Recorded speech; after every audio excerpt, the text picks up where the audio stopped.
হবিগঞ্জ ৪ আসনের নবনির্বাচিত সংসদ সদস্য ব্যারিস্টার সৈয়দ সাইদুল হক সুমন বলেছেন, জনগণের সেবাকে ইবাদত মনে করে আমৃত্যু কাজ করে যেতে চান তিনি। এমপি অথবা ব্যারিস্টার হয়ে নয়, ভাই হয়ে কাজ করে যেতে চান। শুক্রবার হবিগঞ্জের চুনারুঘাট উপজেলার দেওন্দি চা বাগানের প্রতীক থিয়েটার আয়োজিত সাংস্কৃতিক সন্ধ্যায় এসব কথা বলেন তিনি। পরে চা বাগান এলাকার শীতার্তদের মাঝে শীত বস্ত্র বিতরণ করেন। এ সময় অন্যান্যের মাঝে দেওন্দি চা বাগানের ব্যবস্থাপক রিয়াজ উদ্দিন, স্থানীয় পাইকপাড়া ইউনিয়নের চেয়ারম্যান ওয়াহেদ আলী সহ আওয়ামী লীগ ও সহযোগী সংগঠনের নেতাকর্মীরা উপস্থিত ছিলেন। এতে সভাপতিত্ব করেন প্রতীক থিয়েটারের সভাপতি ডাক্তার সুনীল বিশ্বাস প্রমুখ।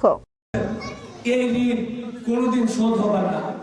চেষ্টা করব শেষ রক্তবিন্দু পর্যন্ত আপনাদেরকে যেভাবে পারি খুশি করে এই ঋণ পরিশোধ করার চেষ্টা করব।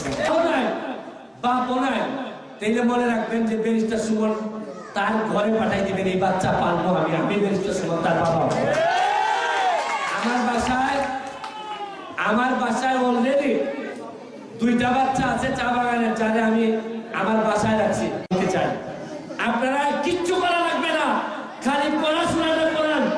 বাচ্চাকে পড়াশোনার জন্য যা লাগে আমি ব্যারিস্টার সুমন দিব। আসেন আপনারা কথা বলে, কারণ আপনাদেরকে ঠকাইতে ঠকাইতে আপনারা আমাদের সাথে দূরত্ব তৈরি করে ফেলছেন।